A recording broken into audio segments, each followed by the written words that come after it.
The Newsday continues here on One News Now. I'm Riza Diaz. Voting guidelines for the 2022 elections are expected to be released by mid-November. The Comelec says while separate voting days will not be possible, there could be an extension in voting hours leading to the following day. Commissioner Marlon Casquejo says the poll body is looking at 800 to 1,000 voters per polling center.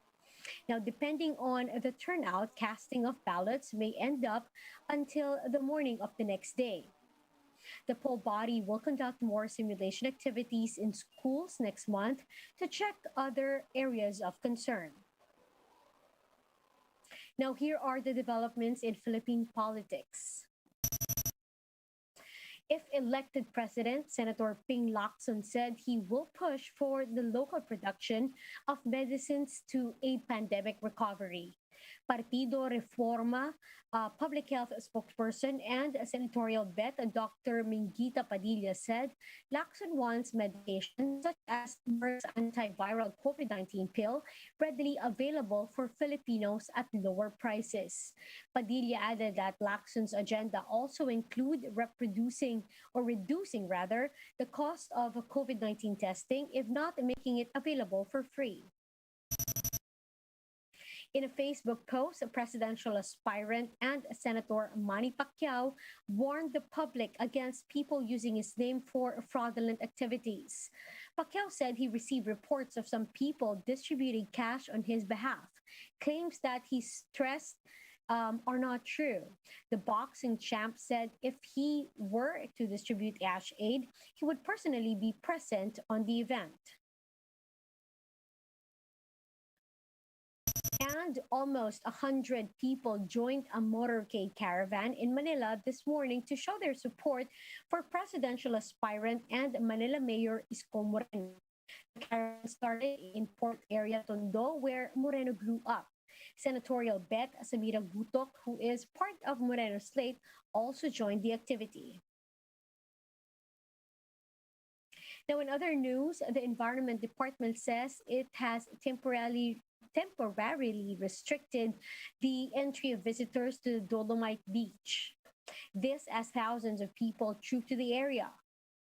Now, in a radio interview, Manila Bay Coordinating Office Deputy Chief or Deputy Executive Director Jacob Mimban Jr. said he ordered to temporarily stop the entry of people after the number of visitors reached up to 4,000. The huge crowds in Manila Bay comes after the government's decision to shift the Metro Manila under Alert Level 3 status. Mimban, meanwhile, noted that they already have plans to extend the beach area that was initially open to the public. Meanwhile, fully vaccinated tourists may soon be allowed entry to Boracay Island even without a COVID-19 test. By next month, the tourism department is projecting that the island would have a 100% inoculation rate among tourism workers and eligible residents. So far, 62.78% of them have been inoculated against COVID-19. Tourism Secretary inoculated against COVID-19.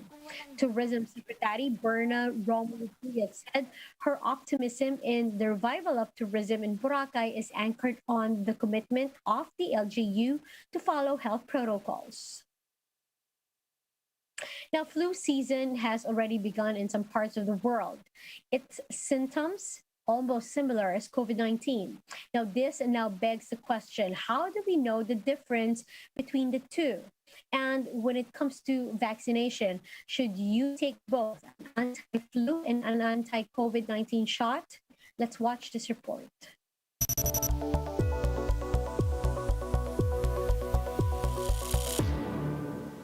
As flu season is starting in many parts of the world, how would you know if you have flu or COVID-19? Hello and welcome to Science in 5. I'm Vismita Gupta-Smith. We are talking to Dr. Sylvie Brion about flu and COVID-19 today. Welcome, Sylvie. Sylvie, let's start with how would people know if they have caught the flu or COVID-19?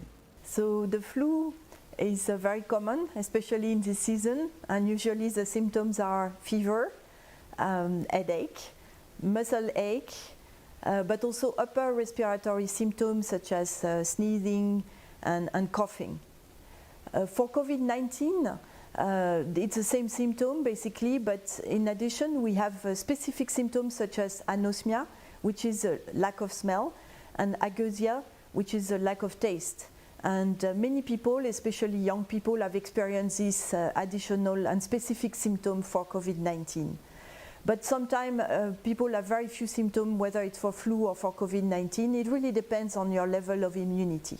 What is important to know really for those two diseases is that the prevention measure works for both of them. And especially washing hands, it's very important. Then ventilation of rooms, when you are in crowded rooms with a lot of people in particular, so open the window. Also wearing masks if you cannot open the window, and maintain physical distancing.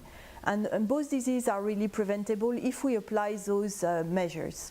So Sylvie, talk to us about the groups that are most at risk from the flu, and also talk to us about the safety of taking the flu vaccine for those people who do have access to the flu vaccine and the COVID-19 vaccine. Is it safe to take it?